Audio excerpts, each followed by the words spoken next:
Ya saudara, berjumpa lagi dengan saya Farida Amalia selama 30 menit ke depan akan memandu Anda dalam program Sapa Jateng dengan tema spesial kita kali ini yaitu penanganan dan antisipasi banjir di Kota Semarang. Tentunya kita akan bahas hal ini, tema kali ini dengan orang nomor 1 di DPU yaitu Kepala Dinas DPU Kota Semarang, Pak Suwarto. Apa kabar nih Pak? Selamat sore, alhamdulillah baik nih, sehat. Sehat, Pak. Ini kita kan masuk musim penghujan nih. Sebelumnya musim kemarau, sekarang musim penghujan. Musim penghujan ini kan banyak bikin orang deg-degan, khawatir, was-was seperti itu. Karena identiknya dengan curah hujan yang tinggi, biasanya banjir. Dan beberapa waktu lalu Semarang memang sempat banjir. Penanganannya bagaimana nih Pak? Jadi kalau penanganannya kita lihat segmennya. Jadi kalau banjir di Semarang ini kita bagi jadi segmen barat, kemudian tengah, dan timur. Kalau memang hujannya di timur ini kan hujannya bisa berganti-ganti. Iya. Kalau kemarin yang awal itu hujan pertama itu kan di wilayah timur. Jadi wilayah timur ini sudah 2 kali ini terkena banjir. Kemudian ternyata wilayah timur ini adalah kewenangan dari BWS terkait dengan pompa Seringin dan pompa Tenggang. Kemudian pompa-pompa yang dimiliki pemerintah kota seperti pompa Kandang Kebo, pompa Waru, pompa Mutiharjo Kidul, kemudian yang ada di daerah Kaligawe, Padi dan sebagainya itu adalah pompa-pompa kecil pendorong yang untuk mempercepat arus ke arah Tenggang dan arah Seringin. Namun yang kemarin terjadi adalah pompa yang ada di Seringin hanya beroperasional 1, kemudian 2, yang di Tenggang hanya 3. Berarti tidak maksimal. Tidak maksimal operasional yang ada di BWS. Tapi kita sudah komitmen komunikasi dengan BWS untuk menambah pompa-pompa portable yang kita miliki. Jadi yang kita miliki ada pompa mobil itu satu kapasitas 500 liter per detik. Kemudian kita ambil dari BPD juga 500 liter per detik. Kita pasang di belakang RSI Rumah Sakit Islam Indonesia. Kemudian yang dari BWS ada 2 portable 500 kali 2 1000 untuk mempercepat penyedotan ya, genangan yang di Kaligawe agar cepat surut. Iya. Dan itu sudah berhasil dalam waktu 2 cukup lama sih, dalam hampir 2 hari baru surut karena di sepanjang sungai ke arah Seringin ini terjadi asal alurannya ada endapan sedimen, sedimen yang tinggi. Kemudian kita juga kerahkan untuk membersihkan sedimen dalam waktu hampir 2 minggu ini selesai, mulai dari tikungan tol yang bawah tol itu sampai ke arah belakang RSI menuju pompa Seringin. Kemudian kita juga berupaya membersihkan PKL-PKL yang di atas saluran, terutama di dalam Kaligawe sudah kita bongkar dan di beberapa titik ke arah Terboyo juga kita tertibkan. Yang upaya yang sudah dilakukan. Kemudian yang terakhir dengan Mutiharjo Lor itu di sepanjang bantaran rel kereta itu kan yang pertama merupakan anak sungai Tenggang. Anak sungai Tenggang ternyata di sana banyak tumbuh gulma dan kangkung. Itu kita bersihkan karena keterbatasan sumber daya kita minta bantuan OPD lain dan warga. OPD lain DLH juga membantu ke sana. Warga kita kerahkan dari Pak Lurah, Pak Camat untuk kita bantukan di sana. Ada 3 tim dari warga. Berarti langsung sengkuyung bareng gitu ya Pak ya? Bareng untuk membersihkan anak sungai Tenggang itu sampai ke arah Kaligawe. Kemudian PKL-PKL yang berdiri di atas pinggir kereta ini juga kita bersihkan bekerjasama dengan Satpol PP. Kita mengerahkan alat berat yang diminta Satpol PP. Kita melakukan pembersihan di sana tanpa tebang pilih. Kemudian lapak-lapak yang di semen kita bongkar pakai alat berat mereka juga. Sudah ada yang permanen juga permanen ya Pak? Bawahnya ya kita bongkar biar tidak kembali lagi. Kemudian normalisasi ini walaupun dilakukan secara manual karena di situ tidak bisa dilakukan dengan alat berat karena ada 2 kendala. Yang pertama adalah pipa gas, kemudian sinyal PJKA. Nah, nanti kalau sinyal PJKA kena alat berat, bisa kereta apinya jadi masalah, kita yang jadi kena. Makanya kita lakukan tenaga manusia dari masyarakat dan dari kita, kemudian alat dump truck yang kita siapkan di sana. Kemudian yang titik-titik yang ke arah di Mutiharjo Lor itu masyarakat memandang perlu bahan pompa, kita tambah pompa portable juga 250 liter per detik. Jadi atas daun Bu Wali segera kita tindak lanjuti di sana, dan alhamdulillah ini progresnya sudah hampir selesai yang untuk pembersihan kangkung dan gulma. Kemudian yang untuk tanggang juga sudah BWS mengerahkan amfibios untuk membersihkan sedimen dan enceng godok. Walaupun sebelumnya kita di Banger, pemerintah Kota Semarang sudah membersihkan semua dan sudah kita rilis ke sana, sudah bersih sampai ke pompa Banger. Jadi ini pompa Banger ada subsistem banjir di wilayah timur. Timur ya. Itu yang termasuk Progo, ada gudang senjata, tetapi dia sifatnya kalau Progo untuk mempercepat air yang ada di Dr. Cipto masuk ke Kali Banger. Kali Banger masuk ke banjir kanal timur. Nah ini yang upaya yang sudah kita lakukan maksimal. Kalau memang di daerah pinggiran timur ini lebih cepat surutnya karena bantuan pompanya agak lumayan banyak. Banger juga bisa on semuanya 5, kemudian mudah-mudahan nanti ini suasana masih mendung-mendung ini ya dibikan terus ya. Kalau di Semarang ini hujannya itu lama tapi pelan itu enggak apa-apa. Ibaratnya pelan tapi pasti gitu ya. Ya. Jadi kayak siang hari Jumat kemarin apa itu ya, Jumat yang lalu ya kan. Dia hujan siang sampai sore, tetapi kan intensitasnya nggak tinggi. Itu aman. Kemudian yang penanganan kemarin baru saja yang di daerah atas, yang di perumahan Korpri Tembalang Selatan itu juga pompa swadaya masyarakat. Kemudian kemarin ada kendala macet dan kita bantu perbaiki. Kemudian Bu Wali juga kunjungan ke sana dan kita tambah pompa portable untuk mempercepat aliran biar masuk ke embungnya Undip. Iya. Ya. Kita sempat lihat juga tuh Bu Ita juga sempat sidak ke lokasi-lokasi banjir. Kemudian Bu Wali juga mengurai kondisinya ini, permasalahannya ini. Nanti kita akan bahas lagi usai jeda pariwara berikut ini ya Pak. Dan kemana-mana Sapa Jateng akan segera kembali usai jeda pariwara berikut ini.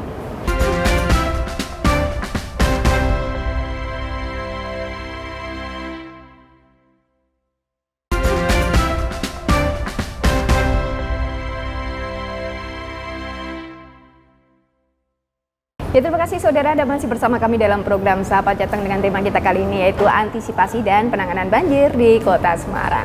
Pak, tadi sudah disampaikan nih terkait dengan penanganan yang kemarin banjir di Kota Semarang. Yang mau saya tanyakan sebenarnya dari Kota Semarang sendiri ini ada berapa rumah pompa? Kemudian ada berapa yang aktif atau maksimal atau memang ada yang beberapa ada kendala? Jadi kalau rumah pompa ini memang yang terbesar ada di Kali Semarang. Ini untuk mengatasi wilayah Kota Semarang, dan kemudian ada pompa Kartini, pompa Kampung Kali, pompa Banger, Progo, itu banyak, terutama yang kecil-kecil tadi yang termasuk yang dikelola masyarakat tetapi masih di pantauan di DPU ada sekitar totalnya 96 pompa. Banyak ya Pak ya? Iya. Terutama yang kita paling banyak itu yang di wilayah timur ya, sekitar 60-an berapa itu, cuma itu kan dalam satu rumah pompa ada 5 pompa, hitungannya kan begitu betul. Kayak di pompa Kali Semarang itu ada 5 pompa besar kapasitas. Dan perawatannya juga rutin ya ini ya Pak ya? Iya, kalau yang rutin tetapi yang berapa tahun sekali harus overhaul semuanya itu. Maksudnya harus dicek semuanya. Kalau di pompa Kali Semarang adalah dari Jerman, jadi dia kinerjanya bisa maksimal. Kalau yang pompa Tenggang dan Sringin nggak tahu, itu yang desain kan dari BWS bukan dari pemerintah kota. Kemudian kemarin kendala-kendala itu kan yang terkait dengan pompa yang mati itu kan sampai Pak Menteri hadir ke Kota Semarang dan itu sebetulnya beliau tidak ingin diekspos. Dan saya sendiri juga dapat dari BWS juga tidak mau memberitahu lokasinya. Saya mencari Pak Menteri ke sana, akhirnya ketemu di Mutiharjo Lor, di embung Mutiharjo Lor dan pompa. Kemudian untuk antisipasi ke depannya, beliau kan ingin membagi beban biar tidak terlalu di Tenggang.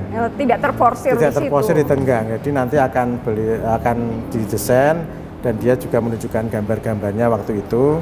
Nanti akan memperbesar pompa kandang kebu. Jadi pompa kandang kebu dibongkar diperbesar, padahal yang selama ini juga sudah maksimal, sudah bagus. Kemudian pompa multi-jalur ditambah juga kapasitasnya, yang sekarang hanya 2 pompa, nanti akan ditambah dari BWS. Jadi kemudian pompa waru juga, pompa waru. Jadi nanti aliran yang ke Tenggang itu bisa terpecah ke Banjir Kanal Timur melalui pompa waru, pompa kandang kebu. Kalau pompa kandang kebu diganti semuanya sama PUPR nanti. Itu yang berarti sudah nyicil ayam ya, ya, Pak, menurut apa analisa timnya dari BWS ini merupakan dipokok dari itu, karena seringnya kan dari Gajah kemudian Soekarno Hatta kan, biar tidak lari ke Tenggang disudutkan ke Banjir Kanal Timur. Ini yang upaya nganu, cuma pelaksanaannya mungkin di anggaran di tahun 2024. Jadi yang selama ini untuk biar masyarakat itu tenang, kalau hujan tidak banjir, Pak Basuki memerintahkan untuk pompa tambahan didatangkan dari Solo dan Pekalongan yang milik dari BWS. Dengan itu upaya itu nanti sudah dipasang di Tenggang dan Sringin. Nah, mudah itu sampai per tanggal 5 Januari nanti stay di situ. Bulan depan. Ya, sampai bulan depan sambil menunggu pompa-pompa yang ada Sringin dan Tenggang itu bisa hidup dan beroperasional sesuai maksimal. Kalau yang di sana Sringin 5 ya hidup semuanya 5, di Tenggang ada 6 ya hidup semuanya 6. Walaupun di BWS juga nanti kalau diperlukan kan tetap masih menambah pompa tambahan. Iya. Kemudian yang dari BWS tahun di perubahan anggaran ini mendatangkan 3 pompa portable, kemudian di Kota Semarang juga saya membeli 3 pompa portable, kapasitas masing-masing 500 liter per detik. Iya. Masyarakat tuh tahunya pokoknya banjir cepat surut, syukur-syukur kalau nggak banjir gitu ya Pak ya, padahal ada prosesnya. Ada prosesnya ya, kalau kebetulan kan memang konsennya untuk penanganan banjir, jadi kalau di tahun perubahan ini bisa apa yang bisa kita beli untuk mempercepat biar genangan tidak terlalu lama ya kita lakukan, karena biasanya kalau perubahan kan waktunya terbatas. Betul, jadi yang bisa kita lakukan pembelian dengan e-katalog atau apa itu ya. Fungsinya juga kalau yang untuk portable hanya untuk mendorong, nanti mempercepat arus itu biar cepat.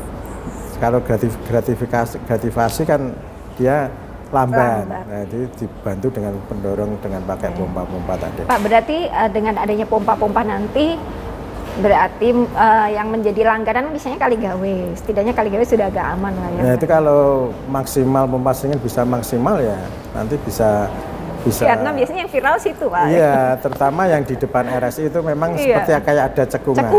Nah, makanya cekungan itu nanti kan kewenangannya bukan di pemerintah kota tetapi di Balai Besar Jalan Nasional. Itu mungkin barangkali nanti setelah kemarin ada rapat koordinasi, mungkin dievaluasi.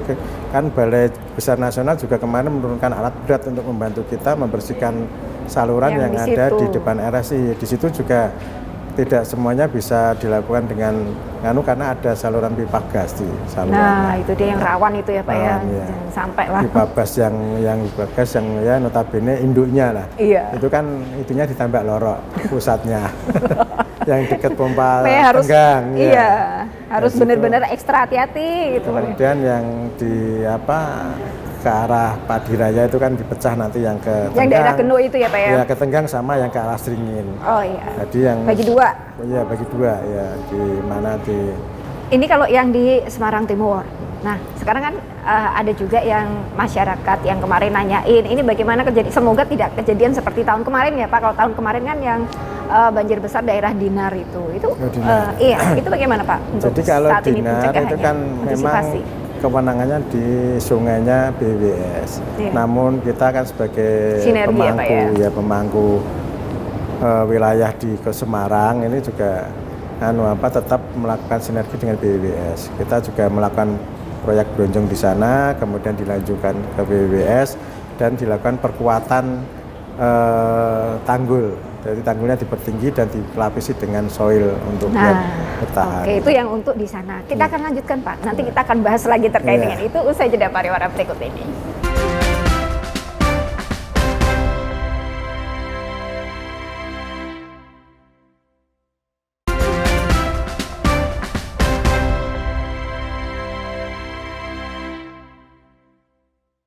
Ya, terima kasih saudara, Anda masih bersama kami dalam program Sapa Jateng dengan tema kita kali ini yaitu antisipasi dan penanganan banjir di Kota Semarang bersama dengan Kepala Dinas Pekerjaan Umum Kota Semarang.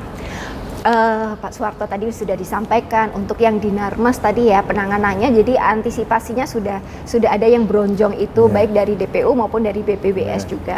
Itu sampai saat ini progresnya bagaimana tuh Pak? Kalau yang dari DPU mungkin sudah selesai. Sudah selesai karena dari kita DPU. mulai sudah sebulan yang lalu dan dilanjutkan dari BWS mungkin dalam saat ini ya sekitar sudah di atas 50%. Di atas 50%. Jadi termasuk nanti pemasangan soil untuk penahan tanggul biar tanggulnya nggak jebol kan juga diperkuat dengan yang dari BWS. Mungkin secara teknis BWS kan ini pakai ini Iya, sudah dari PUPR lah ini.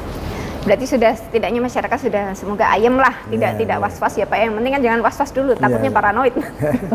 Itu pun dipertebal juga tanggulnya, ditambahin lagi. Ya. Itu untuk yang sini. Kemudian ada nggak antisipasi pencegahan untuk yang daerah Mangkang? Kalau Mangkang kan juga tahun kemarin banjirnya lumayan tinggi. Jadi kalau Mangkang ini ya alhamdulillah kemarin normalisasi Sungai Beringin sudah selesai dan sudah sampai ke hilir, dari hulu hilir itu sudah selesai dengan kita Semarang itu pembebasan tanah, kemudian yang bangun dari PUPR.